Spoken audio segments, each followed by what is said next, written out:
Abaixe a cabeça para minha sogra ou saia da minha casa. Minha própria filha gritou isso na frente de todos os convidados. Essas palavras me atravessaram como uma faca gelada. Vi a sogra dela sorrindo vitoriosa. Faz 3 dias e ainda sinto o gosto amargo daquele silêncio. Meu nome é Teresa. Tenho 67 anos. Esta é a história de como uma mãe ensinou que existem cabeças que jamais se curvam. E o que aconteceu quando aquela carta registrada chegou. Eu estava na cozinha temperando a farofa quando ouvi a voz da minha filha cortando o ar como uma navalha afiada. Abaixe a cabeça para minha sogra ou saia da minha casa. Meu corpo inteiro congelou. A colher de pau ficou suspensa no ar. Senti o cheiro do alho dourado fritando no azeite. Aquele cheirinho que sempre fez minha cozinha ser acolhedora. Mas naquele momento ele me enjoou. Minhas mãos começaram a tremer. Escutei o silêncio mortal que se instalou na sala de jantar. Até os talheres pararam de tilintar. Até as crianças, que corriam pelo corredor há segundos atrás, ficaram mudas. Larguei a colher com cuidado na beirada da panela. Respirei fundo, tentando controlar o tremor que subia do meu estômago até a garganta. Sequei as mãos no avental. Aquele avental de chitão desbotado que uso há 15 anos, com manchas de açafrão que nunca saíram completamente. E caminhei devagar até a sala. Todos os olhos se viraram para mim. Minha filha Amanda estava de pé no meio da sala, com o rosto vermelho e os olhos brilhando de uma raiva que eu não reconhecia. Ela tinha os braços cruzados, o corpo todo tenso, como se estivesse se preparando para uma briga física. Ao lado dela, o marido Ricardo me olhava com aquele sorrisinho de canto de boca, aquele sorriso que ele sempre usava quando conseguia o que queria. E sentada na cabeceira da mesa, como se fosse a dona do mundo, estava Dona Eleonora, a sogra da minha filha. Ela usava um conjunto de linho bege caríssimo, daqueles que custam mais do que minha aposentadoria inteira de um mês. Os cabelos estavam presos num coque perfeito, não tinha um fio fora do lugar. As unhas eram feitas, longas e pintadas de vermelho escuro. No pulso, uma pulseira de ouro maciço que tilintava toda vez que ela mexia a mão. E ela estava sorrindo daquele jeito que fazia meu estômago revirar, um sorriso de vitória, de superioridade, de alguém que acabou de esmagar um inseto e está admirando o estrago. Foi ela quem começou tudo, uns 20 minutos antes. Eu tinha chegado cedo, como sempre fazia nos almoços de domingo. Trouxe a farofa, minha farofa especial com bacon, passas e castanhas, aquela que a Amanda sempre adorou desde pequena. Trouxe também um pote de doce de abóbora que fiz na quinta-feira. Cheguei animada, porque fazia 2 semanas que eu não via minha filha. Ela tinha ficado muito ocupada para me visitar, sempre com desculpas sobre trabalho, sobre compromissos, sobre coisas que eu nunca conseguia entender direito. Quando entrei, Dona Eleonora já estava lá. Isso me surpreendeu, porque geralmente era só a família próxima nos domingos. Mas Amanda me avisou na porta, com um sorriso meio forçado. Mãe, a Eleonora vai almoçar com a gente hoje. Ela quis conhecer melhor a casa. Engoli a seco, forcei um sorriso. Claro, filha, sem problema. Mas teve problema. Teve muito problema. Dona Eleonora chegou e começou a passear pela casa como se fosse uma compradora, avaliando um imóvel barato. Tocava nas coisas com a ponta dos dedos, fazendo aquela cara de quem está segurando o nojo. Comentou sobre a cor da parede da sala. Amarelo mostarda é tão anos 2000, né? Ninguém mais usa isso. Olhou para o sofá de tecido, aquele sofá confortável que eu mesma escolhi quando dei de presente para a Amanda, e disse: Vocês não pensam em trocar por um de couro? Fica mais sofisticado. Eu fiquei quieta. Mordi a língua. Continuei ajudando a Amanda na cozinha, tentando ignorar os comentários, mas a cada frase daquela mulher, eu sentia minha filha ficando menor. Amanda ria nervosa, concordava com tudo, se desculpava pela casa. Sogra, a gente ainda não teve tempo de reformar. A senhora tem razão, a gente precisa modernizar. Foi na hora de arrumar a mesa que a situação explodiu. Dona Eleonora trouxe uma toalha de mesa dela. Uma toalha de linho francês, bordada à mão, que ela fez questão de anunciar que custou R$ 4.000. Trouxe porque não sabia se vocês tinham uma adequada para a ocasião. Ela disse, com aquele tom de falsa preocupação. Amanda tirou a toalha que já estava na mesa. Uma toalha simples, mas bonita, que eu tinha dado para ela no aniversário. e trocou pela da sogra sem pestanejar. Eu olhei para aquela toalha, para os bordados delicados e comentei: que bonita essa toalha. Deve ter dado um trabalho enorme para fazer esses bordados. Dona Eleonora me olhou de cima a baixo, lentamente, como se estivesse me avaliando. Depois soltou aquela frase que me partiu: pessoas simples não entendem o valor das coisas finas. O ar ficou pesado. Senti meu rosto queimar. Abaixei os olhos, esperei. Esperei que minha filha dissesse alguma coisa, que ela defendesse a própria mãe, que ela lembrasse quem estava ali na sala. Mas Amanda fingiu que não tinha ouvido. Continuou arrumando os pratos, as mãos tremendo levemente, mas a boca fechada. Ricardo soltou uma risadinha baixa, e Dona Eleonora continuou sorrindo. Engoli a seco e voltei para a cozinha. Foi lá, no meio da farofa, no meio das panelas, que eu senti as lágrimas começarem a queimar nos meus olhos. Eu, Teresa, 67 anos de idade, 35 anos dando aula para crianças em escola pública, viúva há 12 anos, mãe que criou a filha sozinha, que trabalhou em 2 empregos para pagar faculdade particular, que nunca deixou faltar nada, estava sendo humilhada na casa da minha própria filha. E ela não fez nada. Foi nesse momento que ouvi a voz da Amanda gritando: abaixe a cabeça para minha sogra ou saia da minha casa. Quando entrei na sala, vi a cena que ficaria marcada para sempre na minha memória. Dona Eleonora tinha se levantado da cadeira e estava de pé perto da cabeceira da mesa. Amanda estava ao lado dela, quase como uma guarda-costas protegendo a patroa. Ricardo filmava tudo com o celular, um sorrisinho idiota no rosto. E os outros convidados, primos da Amanda, a vizinha, o casal de amigos, estavam paralisados, olhando para mim como se eu fosse o problema. Eu só disse que achei a toalha bonita. Eu sussurrei, tentando entender o que tinha acontecido nos minutos em que estive na cozinha. A sogra disse que você fez um comentário irônico, Amanda gritou, a voz esganiçada. Disse que você quis diminuir o presente dela. E eu não vou aceitar que você desrespeite a minha sogra dentro da minha casa. Minha casa. Aquelas 2 palavras me atravessaram como uma bala. Eu olhei para a sala, para o piso de porcelanato que eu mesma escolhi na loja de construção, para a parede que eu pintei junto com Amanda num fim de semana de julho, há 6 anos, logo depois que ela casou, para o lustre que comprei em 3 vezes no cartão de crédito porque ela tinha visto numa revista e sonhava com aquele modelo. Olhei para a cozinha americana, para a bancada de granito que mandei instalar como presente de casamento. Minha casa. Não, a casa dela, porque estava no nome dela. Porque eu, Teresa, fui idiota o suficiente para acreditar que minha filha jamais viraria as costas para mim. Fui ingênua o suficiente para achar que sangue era mais forte que dinheiro. Fui boba o suficiente para nunca contar para ela sobre tudo que eu tinha, sobre tudo que eu construí em silêncio.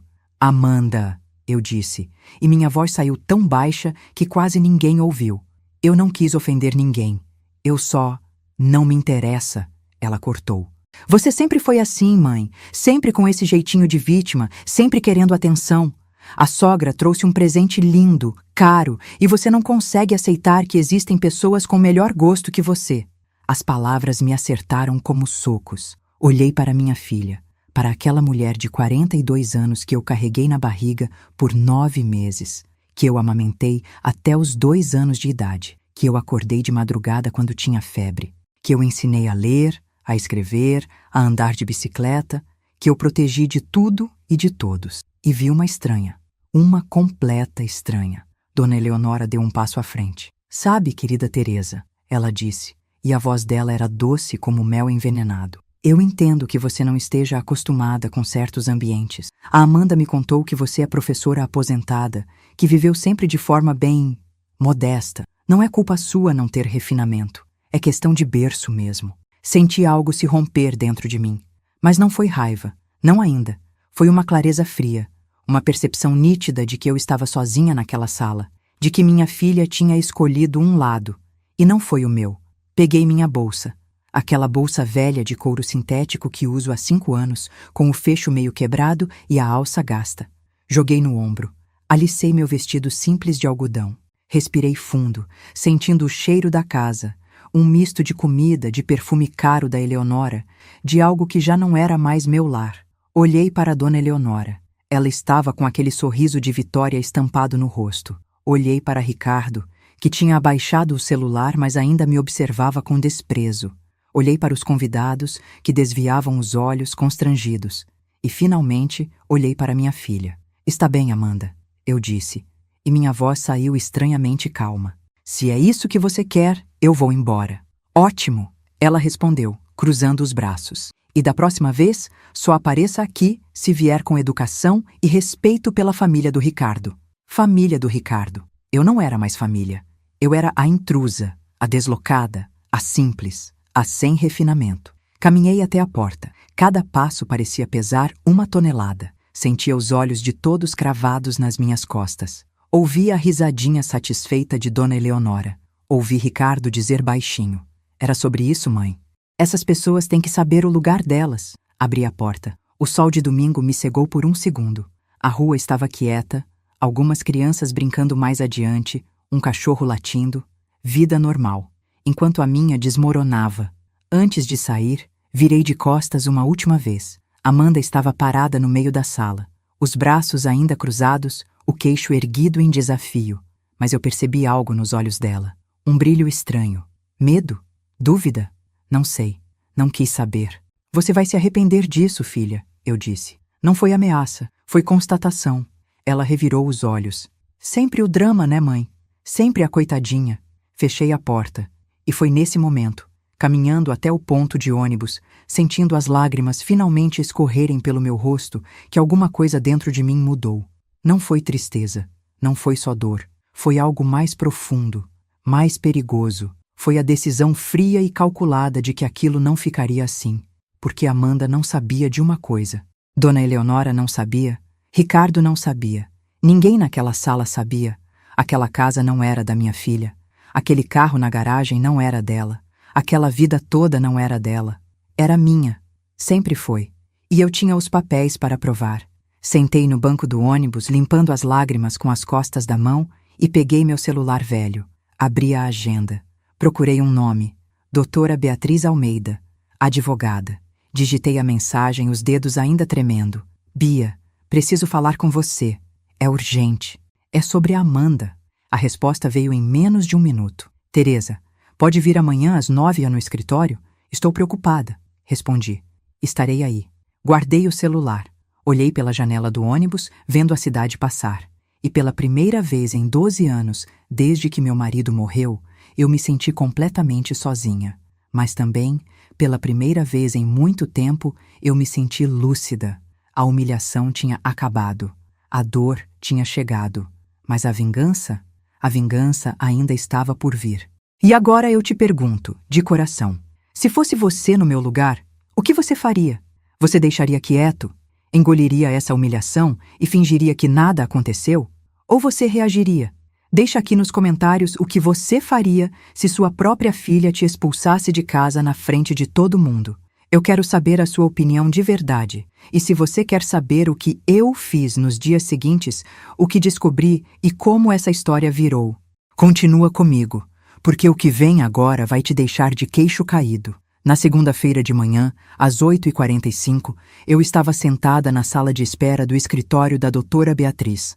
O prédio ficava no centro da cidade, naquela avenida cheia de comércio e advogados. Era um prédio antigo, mas bem conservado, com aquele cheiro característico de madeira encerada e papel velho. A recepcionista me ofereceu café. Aceitei. Segurei a xícara quente entre as mãos, mais para sentir algum calor do que por vontade de beber. Não tinha dormido. Passei a noite inteira olhando para o teto do meu quarto, revivendo cada segundo daquela humilhação, cada palavra, cada olhar, cada risada. A voz da Amanda ecoava na minha cabeça como um disco arranhado. Abaixe a cabeça para minha sogra ou saia da minha casa. Minha casa. Ela tinha dito, minha casa. Às 9h em ponto, a porta do escritório se abriu. Doutora. Beatriz apareceu, com aquele terno azul marinho impecável, os cabelos curtos bem cortados, os óculos de grau na ponta do nariz. Ela tinha uns 55 anos, era minha advogada há 20 anos, desde quando comprei meu primeiro apartamento para alugar. Mas mais do que advogada, Beatriz era amiga. uma das poucas pessoas que sabia da minha vida financeira real. Teresa, entra, ela disse, e o tom de voz dela já estava preocupado. Entrei. O escritório dela era aconchegante. Tinha uma estante enorme cheia de livros de direito, uma mesa de madeira maciça coberta de papéis organizados e uma poltrona de couro onde ela me indicou que sentasse. Sentei, e foi só quando ela fechou a porta e se sentou na minha frente que eu desabei. Chorei. Chorei como não chorava desde o enterro do meu marido. Contei tudo, cada detalhe. A sogra, a toalha, os comentários, o grito, a expulsão, a risada. Beatriz me ouviu em silêncio, apenas balançando a cabeça de vez em quando, os olhos ficando cada vez mais sérios. Quando terminei, ela suspirou fundo. Teresa, eu sempre te avisei que colocar aquela casa no nome da Amanda, sem um contrato de doação com cláusulas de reversão, era perigoso, ela disse, e a voz não era de julgamento, era de preocupação genuína. Eu sei, Bia, respondi, a voz rouca de tanto chorar. Eu sei, mas ela era minha filha. Eu confiei. Achei que nunca ia precisar de proteção contra minha própria filha. Beatriz pegou um lenço de papel da mesa e me entregou. Limpei o rosto. Respirei fundo. Mas agora eu quero reverter, eu disse, e minha voz saiu mais firme. Eu quero essa casa de volta. Quero tudo de volta. Beatriz me olhou nos olhos. Teresa, tecnicamente a casa é dela. Foi doação registrada em cartório. Mas... Ela fez uma pausa, pegou uma pasta numa gaveta. Existe uma coisa chamada revogação de doação por ingratidão. Artigo 557 do Código Civil. Se o donatário comete ato de ingratidão contra o doador, a doação pode ser revogada. Meu coração acelerou. E o que conta como ingratidão? Ofensa grave, ameaça, recusa de alimentos.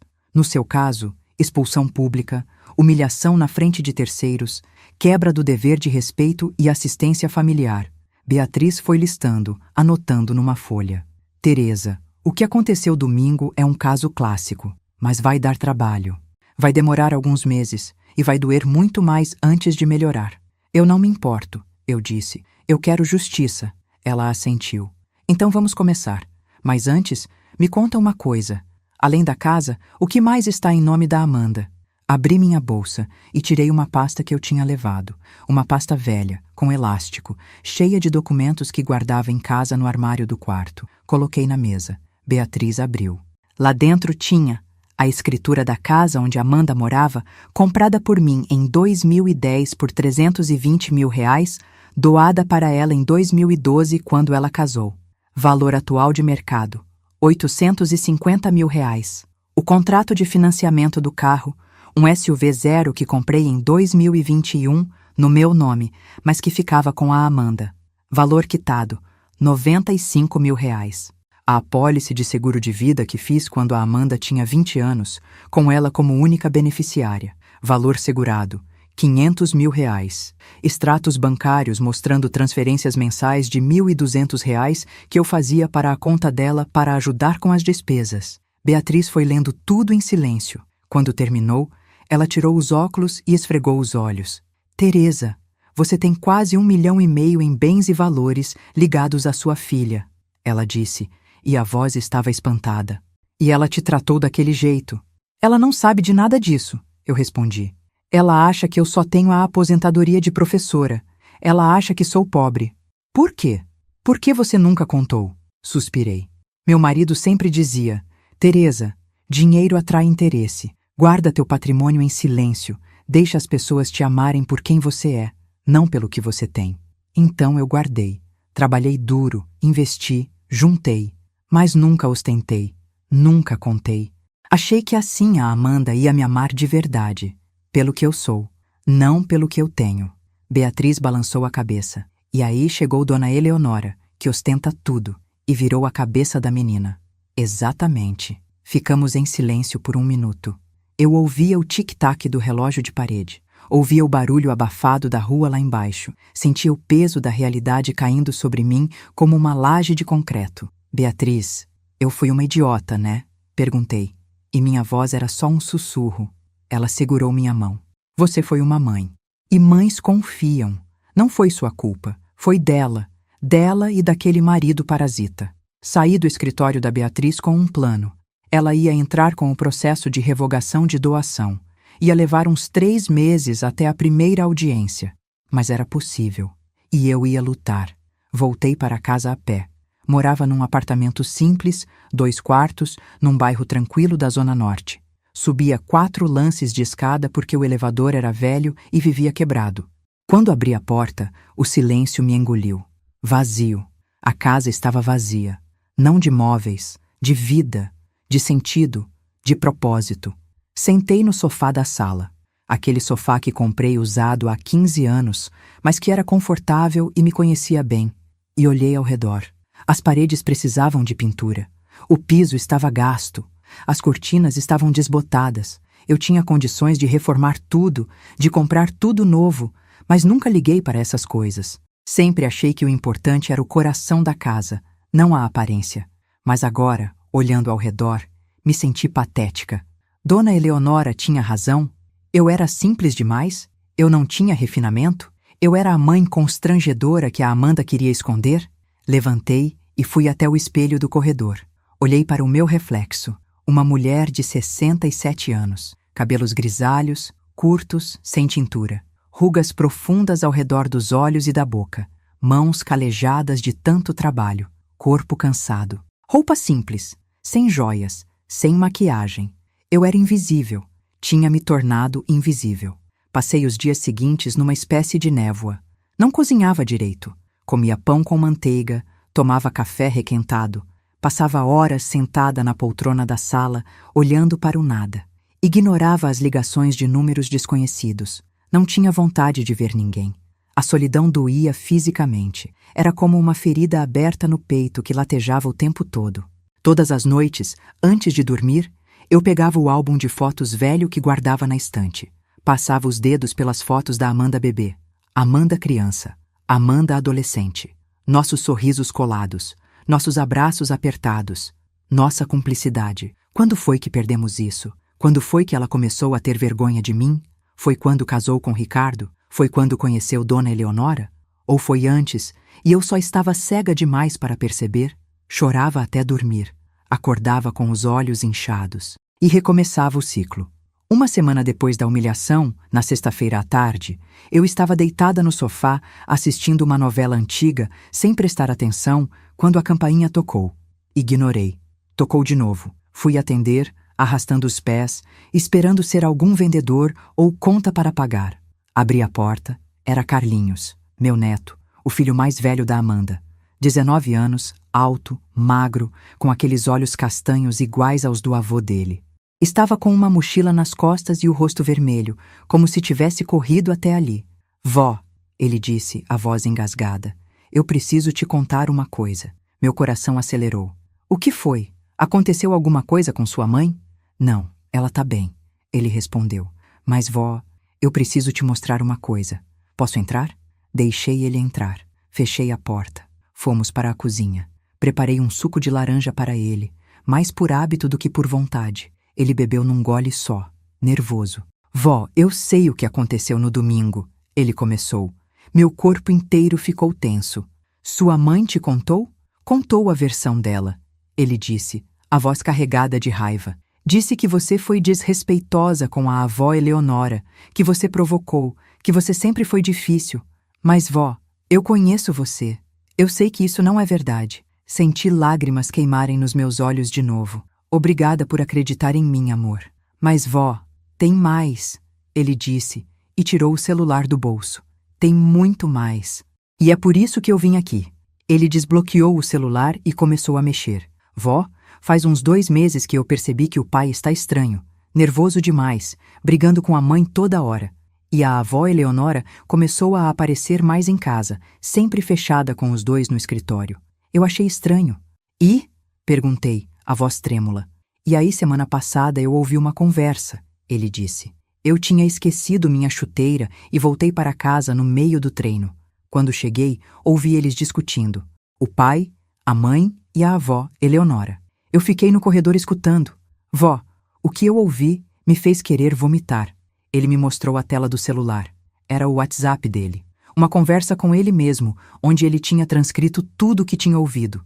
Li em silêncio. Ricardo. Mãe está sendo a pior sócia nisso tudo. Ela não deixa eu vender nada. Quer manter tudo como está. Amanda. Eu já falei, amor. Minha mãe é teimosa. Ela não entende de negócios. Ela acha que a gente tem que guardar tudo como se fosse tesouro. Eleonora. Mas vocês precisam desse dinheiro. Agora, Ricardo. A empresa faliu. Os credores estão atrás de você. Se a justiça bloquear os bens, acabou. Ricardo. Eu sei, mãe. Por isso precisamos vender a casa. Vale quase 1 milhão.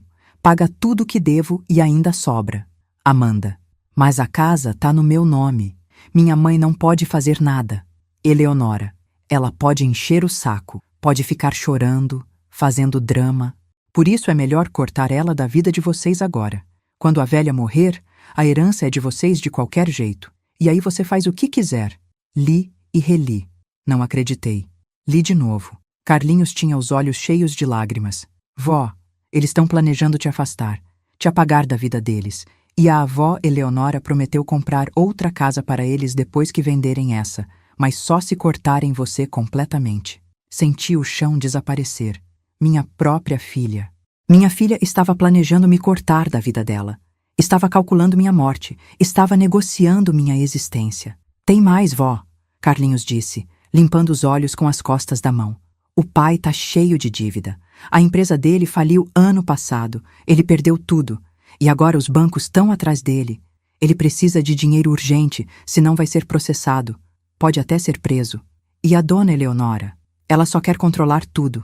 Ela prometeu ajudar, mas só se a mãe fizer tudo do jeito dela. Inclusive te afastar. Fiquei em silêncio por um longo minuto. Depois olhei para o meu neto. Aquele menino lindo, de coração puro, que sempre foi carinhoso comigo, que sempre me defendeu. Carlinhos, eu disse, e minha voz estava estranhamente calma. Você pode me fazer um favor? Qualquer coisa, vó. Você pode printar essas conversas? Me mandar tudo? Todos os áudios, todas as mensagens, tudo que você tiver sobre isso? Ele assentiu. Já mandei tudo pro meu e-mail e pro seu também. E vó, eu não vou ficar do lado deles nisso. Não importa o que aconteça, eu fico do seu lado. Abracei meu neto. Pela primeira vez em uma semana, senti que não estava completamente sozinha. Depois que Carlinhos saiu, sentei na cozinha com meu notebook velho. Abri o e-mail. Li tudo. Cada mensagem, cada áudio transcrito, cada evidência da traição. E foi ali, naquela cozinha silenciosa, iluminada só pela luz do notebook, que a tristeza virou outra coisa. Virou clareza. Não era sobre dinheiro.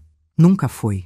Era sobre respeito, sobre dignidade, sobre mostrar para aquelas pessoas que eu não era um obstáculo a ser removido. Eu era um ser humano.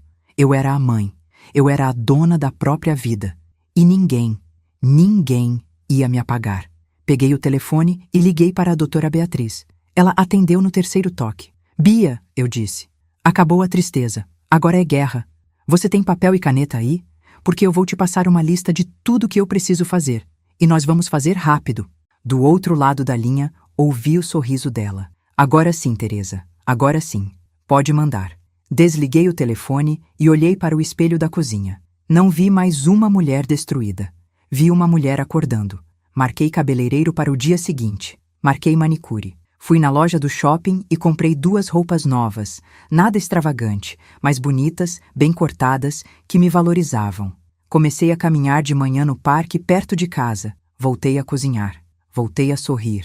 Porque eu tinha aprendido uma coisa. Antes de conquistar justiça contra os outros, eu precisava fazer justiça a mim mesma. Precisava me resgatar primeiro.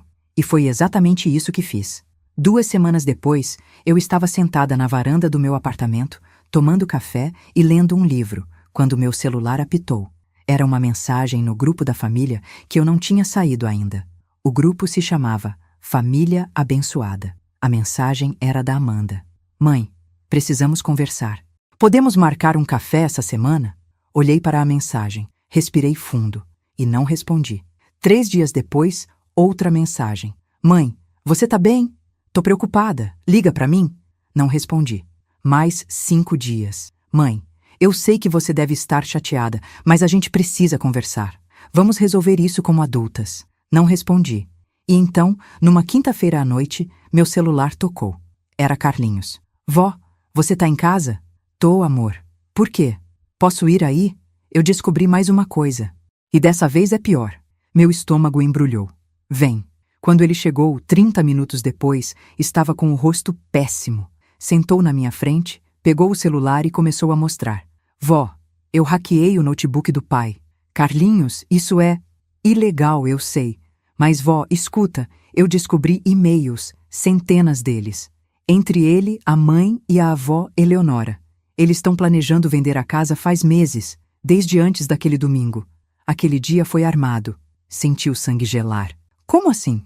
A avó Eleonora sugeriu que eles te humilhassem na frente de todo mundo para ter uma desculpa para te afastar. Foi tudo calculado, vó. A toalha, os comentários, tudo. Eles queriam que você saísse de lá e nunca mais voltasse. Assim fica mais fácil vender a casa sem você encher o saco. A sala girou ao meu redor. Tinha sido armação. Minha própria filha tinha armado minha humilhação pública. Vó, e tem mais. Carlinhos continuou, e a voz dele estava tremendo. O pai deve quase R$1 milhão.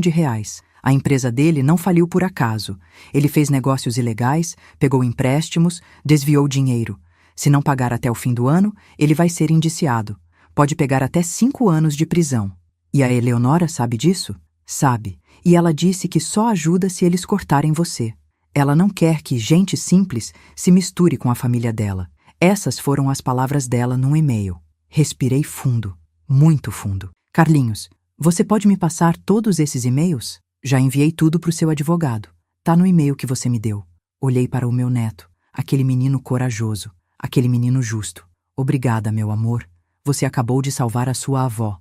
Ele abraçou em mim. Eu te amo, vó, e nunca vou deixar eles machucarem você. Quando Carlinhos foi embora, liguei para a Beatriz. Era quase meia-noite, mas ela atendeu. Teresa? Bia, você já viu os e-mails que o Carlinhos mandou? Vi. Acabei de ler. Teresa, isso muda tudo. Isso é prova de má-fé, de planejamento premeditado, de ingratidão dolosa. Eu posso pedir liminar para bloquear a venda da casa amanhã. Então faz. E Bia, eu quero fazer mais uma coisa. O quê? Eu quero convocar uma reunião. Com a Amanda, o Ricardo e a dona Eleonora. Quero todo mundo junto, na minha frente. E quero que você esteja lá. Houve uma pausa.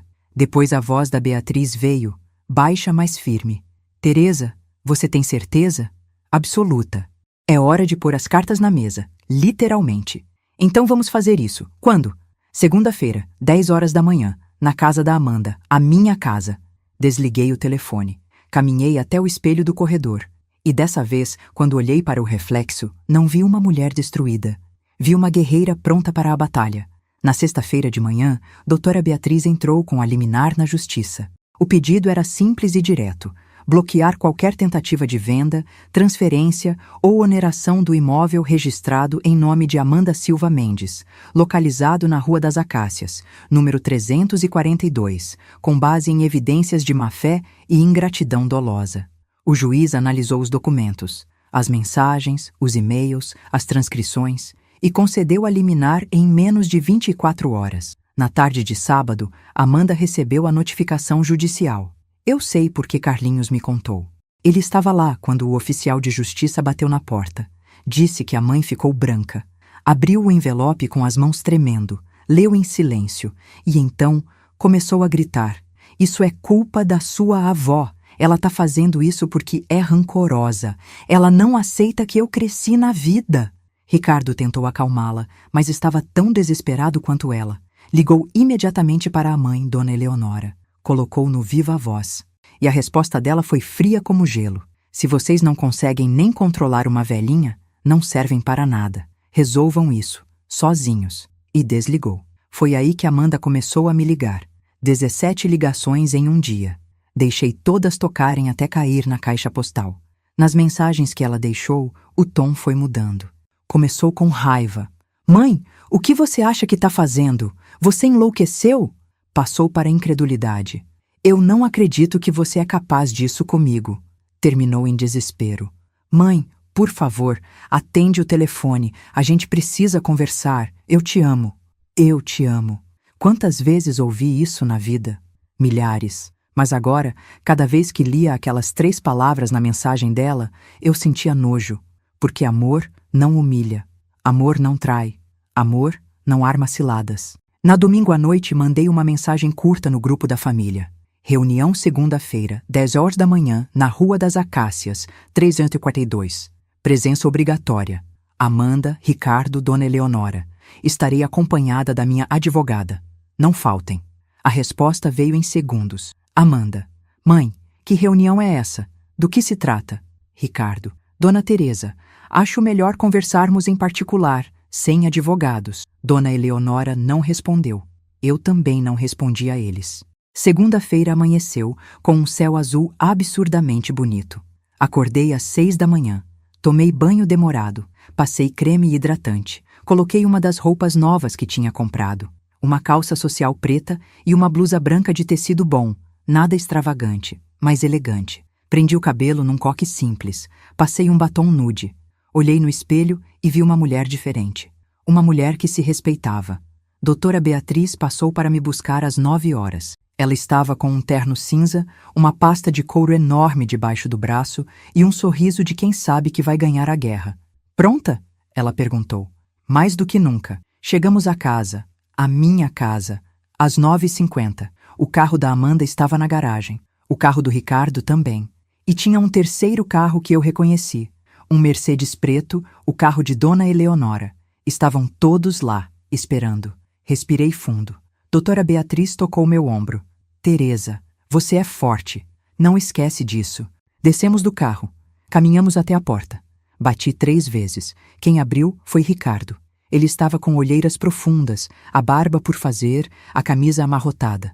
Me olhou com uma mistura de medo e raiva. Dona Teresa? Ele disse, a voz tensa. A senhora não acha que isso está passando dos limites? Não respondi. Entrei. Beatriz entrou atrás de mim. A sala estava exatamente como no último domingo que estive ali. A mesa de jantar no centro, as cadeiras ao redor, mas dessa vez não tinha comida.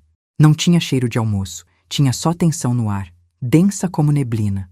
Amanda estava sentada na ponta da mesa, os olhos vermelhos de tanto chorar. Quando me viu, ela levantou de um pulo. Mãe, graças a Deus você veio. A gente precisa resolver isso, precisa. Senta, eu disse. E a voz saiu tão fria que até eu me assustei. Ela piscou. Ficou parada por um segundo. E então sentou. Dona Eleonora estava na cabeceira da mesa.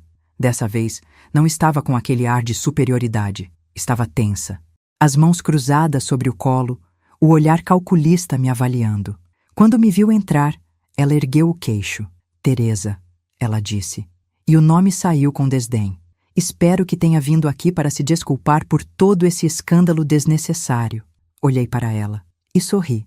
Um sorriso frio, sem alegria. Dona Eleonora, a senhora pode até sentar, porque vai precisar. Ela franziu a testa, mas não se moveu. Caminhei até a cabeceira da mesa, a mesma cadeira onde ela tinha sentado naquele domingo fatal. E sentei ali, ocupando o lugar dela. O simbolismo não passou despercebido. Dona Eleonora ficou vermelha, mas não disse nada. Doutora Beatriz ficou de pé ao meu lado, colocando 3 pastas enormes sobre a mesa. O barulho foi seco, pesado. Bom dia a todos, Beatriz começou, a voz profissional. Meu nome é doutora Beatriz Almeida, advogada da senhora Teresa Maria da Silva. Estamos aqui hoje para tratar de questões patrimoniais, contratuais e familiares de extrema gravidade. Amanda tentou interromper. Mãe, isso não precisa de advogado. A gente pode... Cala a boca, Amanda, eu disse. O silêncio foi absoluto. Minha filha arregalou os olhos. Nunca, em 42 anos de vida, eu tinha falado daquele jeito com ela. Agora vocês vão me ouvir, eu continuei. Vocês vão ficar sentados, quietos, e vão ouvir cada palavra que eu tenho para dizer. E quando eu terminar, se vocês quiserem falar, eu deixo. Mas agora é a minha vez. Beatriz abriu a primeira pasta. Vamos começar pelo começo, ela disse. Esta é a escritura do imóvel onde estamos agora. Rua das Acácias, número 342, comprado em 12 de março de 2010 pela senhora Teresa Maria da Silva, pelo valor de R$320 mil, pagos à vista com recursos próprios oriundos de economia pessoal e venda de outro imóvel. Em 23 de junho de 2012, a senhora Teresa fez doação do imóvel para sua filha, Amanda Silva Mendes, em comemoração ao seu casamento. Amanda olhou para na escritura. Seu rosto estava pálido. Continuando, Beatriz virou a página. No momento da doação, o imóvel foi avaliado em R$380 mil. Hoje, segundo a avaliação atualizada feita na semana passada, o imóvel vale R$850 mil. Isso significa que a senhora Teresa doou para a filha um bem que valorizou 123% em 12 anos. Ricardo se mexeu desconfortável na cadeira. Beatriz abriu a segunda pasta. Agora vamos falar do veículo. Um SUV Mitsubishi Outlander, ano 2021, comprado em outubro de 2021 pela senhora Teresa em seu próprio nome, através de financiamento bancário. Valor total, R$95 mil. O financiamento foi quitado pela senhora Teresa em parcelas mensais de R$2.300 durante 42 meses, retirados de sua aposentadoria. O veículo encontra-se atualmente na posse de Amanda e Ricardo, embora registrado em nome da senhora Teresa. Amanda começou a chorar, lágrimas silenciosas escorrendo pelo rosto. Beatriz não parou. Terceiro item. Seguro de vida contratado em 1998. Quando Amanda tinha 15 anos de idade. Contribuição mensal de R$450 durante 26 anos. Total investido, R$140 mil. Valor segurado atual, R$500 mil. Beneficiária única, Amanda Silva Mendes. Dona Eleonora finalmente falou. E qual o propósito dessa exposição toda? Olhei para ela. O propósito, Dona Eleonora, é mostrar para a senhora exatamente quem é a pessoa que a senhora chamou de gente simples sem refinamento. Sou a mulher que construiu um patrimônio de mais de R$1.400.000 trabalhando honestamente, suando, juntando centavo por centavo, enquanto a senhora herdou tudo do seu falecido marido e nunca trabalhou um dia sequer na vida. Ela ficou roxa. Como ousa? Eu ouso porque tenho provas. Eu cortei. E agora, vamos para a parte que vocês não sabem que eu sei. Beatriz abriu a terceira pasta. A mais grossa. Dentro tinha pilhas de papéis, impressões de e-mails, transcrições de mensagens, prints de conversas, áudios transcritos. Estes são e-mails trocados entre o Sr. Ricardo Mendes, a Sra. Amanda Silva Mendes e a Sra. Eleonora Costa Mendes entre os meses de fevereiro e setembro deste ano. Beatriz começou a ler. No e-mail de 12 de março, o Sr. Ricardo escreve: Mãe, a empresa faliu. Devo R$800 mil. Preciso vender a casa. Resposta da Sra. Eleonora: Então vende, mas antes resolve a situação da tua sogra. Ela não pode atrapalhar. Ricardo ficou branco. E-mail de 21 de abril. Beatriz continuou. Sra. Eleonora escreve: Amanda, você precisa afastar sua mãe da sua vida. Ela é um peso. Gente pobre sempre é. Resposta de Amanda. Eu sei, sogra. Mas como? Ela é minha mãe. Resposta de Eleonora. Crie uma situação. Humilhe ela na frente dos outros. Ela vai ficar com vergonha e não volta mais. Amanda soluçou alto. Mãe, não foi assim. Não era assim, eu disse. E minha voz estava tremendo de raiva contida. Então me explica o e-mail do dia 28 de agosto, uma semana antes daquele domingo. Ricardo escreve. Vamos fazer no almoço de domingo. Minha mãe vai estar lá. A gente provoca a Teresa até ela sair. Aí fica fácil vender a casa. E você, Amanda? Você respondeu. Concordo. Quanto antes a gente se livrar dela, melhor. O choro da Amanda virou grito. Eu não quis dizer isso. Eu estava desesperada. O Ricardo falou que ia ser preso se não pagasse as dívidas. E você achou que a solução era me trair? Eu gritei de volta. Era me humilhar? Era planejar friamente me destruir para salvar o teu marido incompetente? Ricardo levantou da cadeira. Escuta aqui, senhora. Senta! Beatriz gritou, e a voz dela ecoou pela sala inteira. Senta agora ou eu chamo a polícia. Ele sentou. Beatriz continuou implacável. Temos também prints de mensagens entre a senhora Amanda e o senhor Ricardo no WhatsApp. Data: 3 de setembro, 2 dias antes do incidente. Amanda escreve: Quando a minha mãe morrer, a herança é nossa. Aí a gente vende tudo e paga suas dívidas. Ricardo responde: E se ela demorar para morrer? Amanda: A gente acelera o processo. Corta ela da nossa vida. Ela não aguenta a solidão. Vai definhar. Levantei da cadeira. Caminhei até a minha filha. Olhei nos olhos dela. Você desejou minha morte, Amanda, eu disse. E minha voz era só um sussurro. Você calculou. Você planejou. Você me transformou num obstáculo a ser removido. Ela sacudiu a cabeça desesperada. Não, mãe, não foi assim. Eu estava confusa. O Ricardo me pressionava. A sogra... A sogra o quê? Eu cortei. Te obrigou a escrever aquilo? Te obrigou a me expulsar na frente de todo mundo? Te obrigou a escolher essa víbora? Apontei para Dona Eleonora. No lugar da tua própria mãe? Silêncio. Voltei para a cabeceira da mesa. Respirei fundo. Agora vem a melhor parte, eu disse. Doutora Beatriz, por favor. Beatriz pegou outro documento. Um papel oficial, com carimbo do Tribunal de Justiça. Este é o processo de revogação de doação por ingratidão que foi protocolado na semana passada, ela explicou. Com base nos e-mails, mensagens e no incidente de humilhação pública documentado por testemunhas, o juiz concedeu liminar determinando que 1. O imóvel não pode ser vendido, transferido ou onerado sob pena de prisão. 2. A senhora Amanda tem 90 dias para desocupar o imóvel e devolvê-lo à senhora Teresa. 3. Todos os bens doados pela senhora Teresa, incluindo o veículo, voltam para seu nome.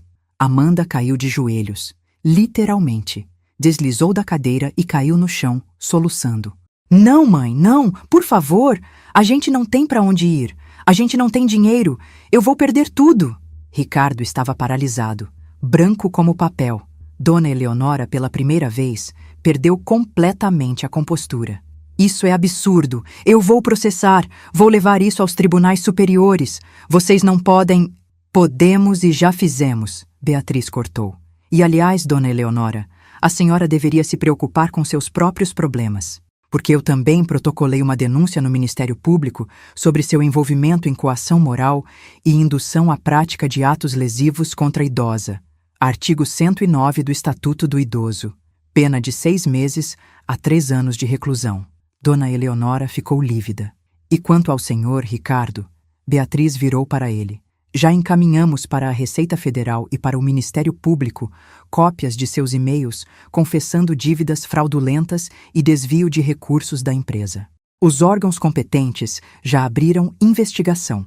Ricardo começou a hiperventilar.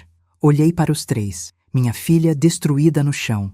Meu genro à beira de um ataque de pânico. Minha inimiga sem palavras. E não senti pena. Não senti remorso. Senti justiça. Vocês têm 90 dias, eu disse. 90 dias para tirar suas coisas da minha casa e sumir da minha frente. E se tentarem entrar em contato comigo, se tentarem me manipular, se tentarem apelar para sentimentalismo barato, eu faço questão de acelerar todos os processos. Entendido? Ninguém respondeu. Entendido? Eu gritei. Sim, Amanda sussurrou entre soluços. Peguei minha bolsa. Doutora Beatriz juntou as pastas. Caminhamos até a porta. Antes de sair, virei pela última vez. Amanda, eu disse, e ela levantou o rosto destruído para mim. Uma vez você me perguntou de onde vinha tanta força. Vinha do amor que eu tinha por você. Mas agora vem da decepção. E decepção, minha filha, é o combustível mais poderoso que existe. Saí, fechei a porta e não olhei para trás. Os 90 dias pareceram uma eternidade e ao mesmo tempo passaram voando. Durante esse tempo, tomei decisões difíceis, mas necessárias. Bloqueei o número da Amanda. Bloqueei o número do Ricardo. Bloqueei até o número de Dona Eleonora, que tentou me ligar 3 vezes oferecendo acordos civilizados, que na verdade eram chantagens disfarçadas. Carlinhos continuou me visitando 2 vezes por semana. Ele tinha saído da casa da mãe e estava morando com uma tia paterna. Mas dizia que quando eu recuperasse a casa, ele queria morar comigo. Vó, eu não aguento mais ver a minha mãe daquele jeito. Ele me contou numa terça-feira à tarde, enquanto tomávamos café na minha varanda. Ela não para de chorar. O pai tá nervoso o tempo todo. E a avó, Eleonora, sumiu. Não atende mais o telefone deles. E você, meu amor? Como está lidando com tudo isso? Perguntei, segurando a mão dele. Ele suspirou. É difícil, vó, mas eu sei que você tá certa. O que eles fizeram foi horrível e eu não consigo respeitar isso. Nos primeiros 30 dias, Amanda tentou de tudo. Enviou cartas, mandou flores, enviou mensagens através de parentes distantes pedindo para eu ter piedade. Ignorei todas. Doutora Beatriz me orientou a não responder nada, para não dar margem para ela alegar que houve tentativa de reconciliação e que eu estava sendo intransigente. No 40º dia, recebi a notícia que estava esperando. Ricardo tinha sido indiciado pela Receita Federal por sonegação fiscal e lavagem de dinheiro. A empresa dele, que ele jurava estar apenas com dificuldades, era, na verdade, uma fachada para desviar recursos de investidores. As dívidas não eram de R$800 mil, eram de R$1.200.000, e ele não tinha como pagar. A justiça bloqueou todas as contas dele. Bloqueou o carro, que já estava no meu nome, então não afetou em nada, e bloqueou qualquer tentativa de ele sair do país. Amanda, que tinha assinado como avalista em vários contratos da empresa, também foi incluída no processo. O patrimônio dela? 0, porque tudo o que ela tinha veio de mim, e eu estava revogando. Foi nesse momento que Dona Eleonora mostrou quem realmente era. Quando Ricardo ligou para ela pedindo ajuda financeira para pagar pelo menos os advogados, ela disse: "Você se meteu nessa sujeira sozinho, se vira sozinho. Eu não misturo meu nome com fracassados." E desligou. Amanda me contou isso depois, muito depois, quando tudo já tinha acabado. Ela disse que naquele momento entendeu que a sogra nunca tinha ligado para ela. Só queria controlar. Só queria um fantoche para manipular. No 60º dia, a Amanda fez a última tentativa. Ela apareceu na porta do meu prédio de madrugada, bêbada, gritando meu nome. "Mãe, mãe, pelo amor de Deus, me escuta. Eu errei. Eu sei que errei, mas eu sou tua filha, tua filha." Os vizinhos acordaram. Alguém chamou a polícia. Quando os policiais chegaram e tentaram levá-la, ela se debateu, gritou, chorou. Eu estava na janela do quarto, olhando de cima.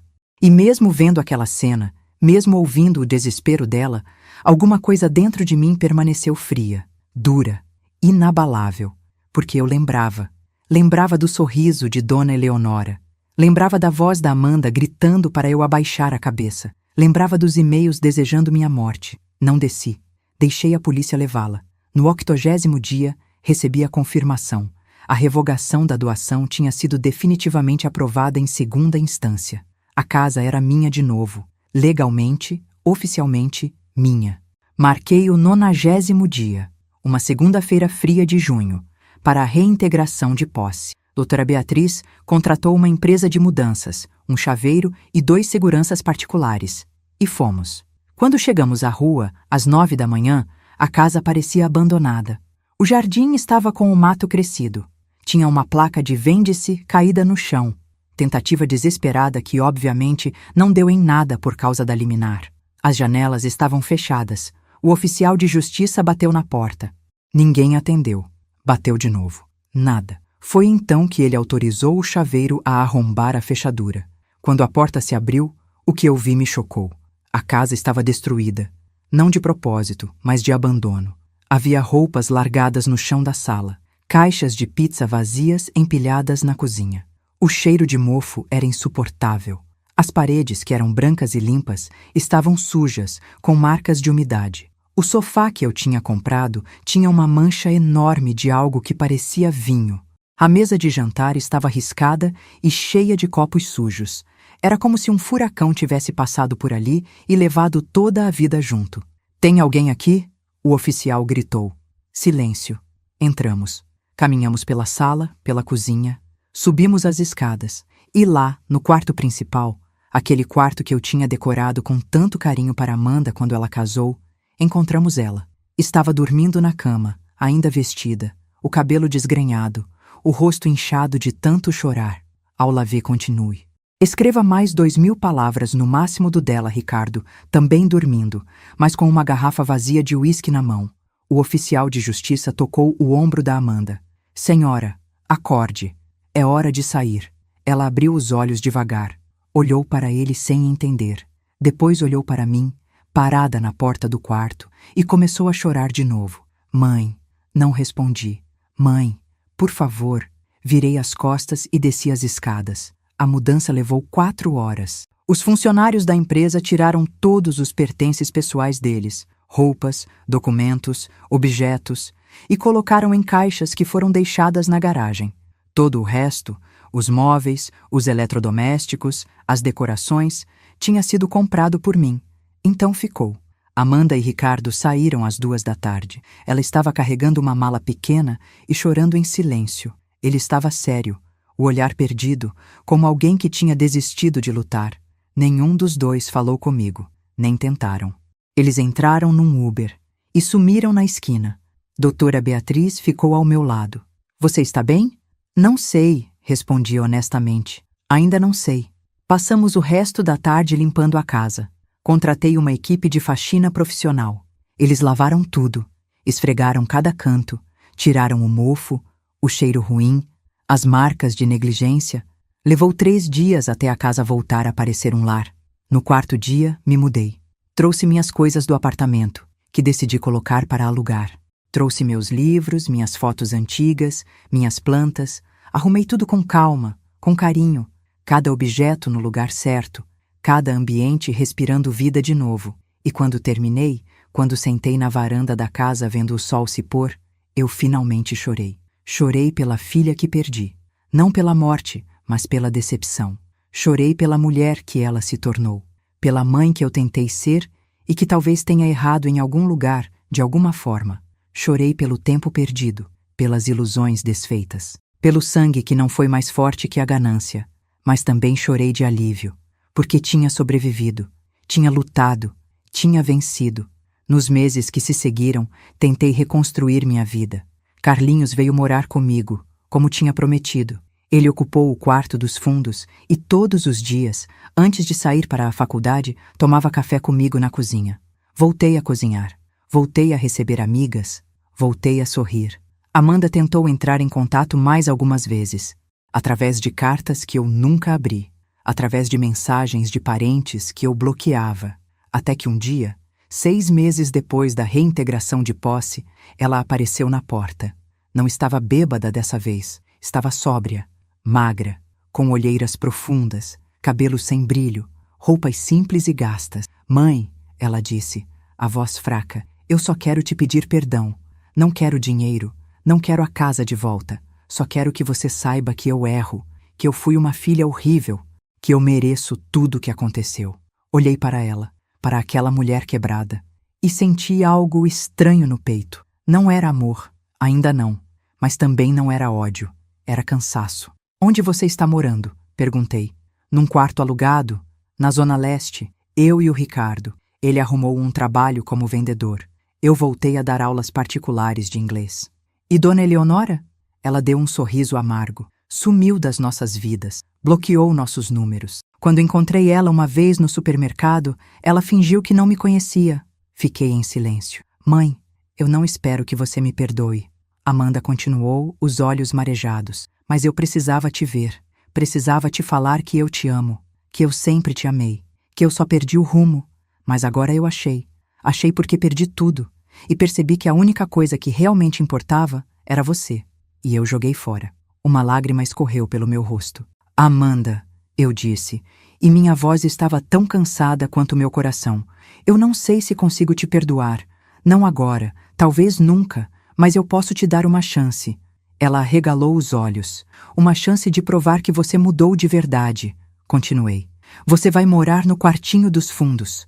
Vai pagar um aluguel simbólico de R$ 300 por mês. Vai me ajudar nas tarefas da casa. E vai reconstruir minha confiança tijolo por tijolo. Não vai ser rápido. Não vai ser fácil. Mas se você realmente quer voltar para minha vida, vai ter que merecer.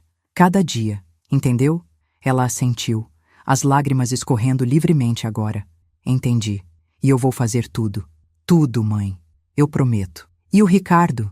Ele fica no quarto alugado. Eu não quero ele perto de você. Não agora. Talvez nunca. Concordei. E assim começou nossa reconstrução. Lenta, dolorosa, mas real. Hoje, 1 ano depois daquela segunda-feira de junho, estou sentada na varanda da minha casa tomando café da manhã. É um sábado lindo de julho, com o sol suave batendo no jardim que Carlinhos ajudou a reformar. Tem rosas vermelhas, tem jasmim, tem uma pequena horta onde plantamos tomates, alface e manjericão. Carlinhos está na cozinha preparando panquecas. Ele entrou para a faculdade de engenharia e está indo muito bem. Nos fins de semana, ele cozinha para mim. Diz que é sua forma de retribuir tudo o que faço por ele. Mas eu sempre digo que só de ter ele por perto, minha casa fica completa. Amanda está no quartinho dos fundos. Sim, ela ainda mora aqui. Cumpriu cada promessa que fez. Paga o aluguel em dia. Me ajuda a limpar, a cozinhar, a fazer compras. E aos poucos, muito aos poucos, estamos reconstruindo algo que se parece com uma relação mãe e filha. Não é como era antes. Nunca vai ser. A cicatriz é profunda demais. Mas é honesto, é real. Ela não finge mais. Não usa máscaras. Não tenta me impressionar. Apenas existe ao meu lado, humilde, grata e arrependida. Ricardo apareceu aqui uma vez, 3 meses atrás, pedindo para conversar comigo. Mandei ele embora. Não quero ele perto de mim. Não quero ouvir desculpas. Ele causou a ruína da própria vida por ganância, por preguiça, por desonestidade, e agora está pagando o preço. Perdeu tudo. Está respondendo a 3 processos criminais. E perdeu a família. Amanda pediu divórcio 2 meses atrás. Disse que não consegue mais olhar para ele sem sentir nojo de si mesma. O processo está andando. Em breve ela será livre. Quanto à dona Eleonora, bem, a justiça divina tem seu próprio tempo. Ela foi indiciada por coação e estelionato relacionados a outros negócios, que fazia usando o nome de terceiros. A fortuna que ela ostentava, grande parte era ilegal, vinda de heranças desviadas e propriedades obtidas através de fraude. Quando tudo veio à tona, ela perdeu quase tudo. Hoje, vive num apartamento pequeno, sozinha, sem os bajuladores que costumava ter ao redor. Soube por terceiros que ela tentou entrar em contato com Amanda, pedindo ajuda financeira. Amanda bloqueou o número. Eu, Teresa Maria da Silva, aos 68 anos, estou vivendo a melhor fase da minha vida. Viajei para o litoral mês passado com a doutora Beatriz. Ficamos uma semana numa pousada linda, comendo peixe fresco, caminhando na praia, conversando sobre a vida. Estou pensando em fazer uma viagem para Portugal ano que vem. Sempre quis conhecer. Meu patrimônio continua intacto. A casa está no meu nome. O apartamento que coloquei para alugar me dá uma renda extra de R$ 2.000 por mês. A aposentadoria cobre todas as despesas. E ainda tenho 2 outros imóveis alugados que me garantem segurança financeira até o fim da vida. Mas mais importante que isso, tenho minha dignidade de volta. Aprendi algumas lições nesse processo todo. Aprendi que amor não é se anular, não é aceitar migalhas, não é deixar pisarem em você só porque são família. Aprendi que respeito não se mendiga, se conquista, e que quem não te valoriza na abundância não merece você na escassez. Aprendi que guardar seu patrimônio em silêncio é sábio, mas precisa vir acompanhado de limites claros, porque as pessoas só valorizam o que sabem que podem perder. E minha filha só valorizou o que eu tinha quando perdeu tudo. Aprendi que justiça não é vingança, é restauração, é devolver a cada um o que plantou. E que, às vezes, o maior ato de amor que você pode dar para alguém é deixar ela cair, deixar ela sentir o peso das próprias escolhas, porque só assim ela pode aprender, crescer e, se tiver sorte, se tornar uma pessoa melhor. Olho para Amanda agora, lavando a louça na cozinha, e vejo uma mulher diferente. Vejo humildade, vejo gratidão, vejo alguém que quebrou e está tentando se reconstruir pedaço por pedaço. Ela ainda tem um longo caminho pela frente. Eu ainda tenho muitas dores para curar, mas estamos tentando, e talvez seja isso que importa. Carlinhos traz as panquecas para a varanda. O cheiro é maravilhoso. Amanda vem também, seca as mãos no pano de prato e senta conosco. Ela sorri, um sorriso pequeno, tímido, mas genuíno. Obrigada, mãe, ela diz, por não ter desistido de mim, mesmo eu tendo desistido de você. Eu seguro a mão dela. Eu não desisti, filha. Só te deixei cair, mas sempre estive aqui para te ajudar a levantar, desde que você quisesse levantar de verdade. Comemos em silêncio, um silêncio confortável. Depois, Carlinhos levanta e diz: Vó, a senhora não vai acreditar, mas eu fiz sobremesa também, brigadeiro, do jeito que você ensinou. Eu rio, uma risada leve, genuína. Você está me mimando demais, menino. A senhora merece, vó, ele responde, dando um beijo na minha testa. E eu percebo que sim, eu mereço, depois de tudo que passei, de tudo que lutei, de todas as lágrimas que chorei e de toda a força que precisei ter, eu mereço esses momentos. Mereço essa paz. Mereço esse recomeço. Porque dignidade, meus queridos, não é algo que alguém pode te dar ou tirar. É algo que você decide ter. Algo que você escolhe todos os dias. E eu escolhi a minha. Escolhi não ser invisível, não ser capacho, não ser a velha simples que aceitava migalhas de respeito. Escolhi ser Teresa, a mulher que construiu um império em silêncio, a mulher que se recusou a desistir quando tudo estava perdido, a mulher que caiu, mas levantou mais forte. E se tem uma coisa que eu quero deixar para quem está lendo ou ouvindo essa história é: nunca, nunca aceite ser tratado como menos do que você vale.